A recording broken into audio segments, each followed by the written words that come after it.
PTV, Telebisyon ng Bayan.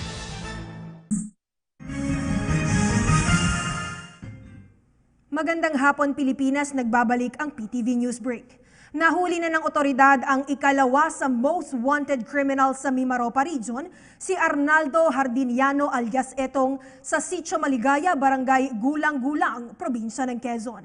Ayon kay Police Chief Superintendent Arturo Brual Jr., nagtulong-tulong ang mga kinatawan ng Police Regional Office 4 para mahuli si Hardiniano na hinaina ng 3 arrest warrants dahil sa kanya umanong pangunguna sa operasyon ng ilegal na droga sa rehiyon. Maaalalang noong Agosto 2015 ay nahuli na si Hardiniano sa isinagawang buy-bust operation sa Barangay San Miguel, Boac, Marinduque, kung saan siya naglilingkod bilang counselor. Hindi naman nakapagbigay ng impormasyon si Police Superintendent Brual kung papaanong nakalaya si Hardiniano sa kanyang naunang pagkaaresto.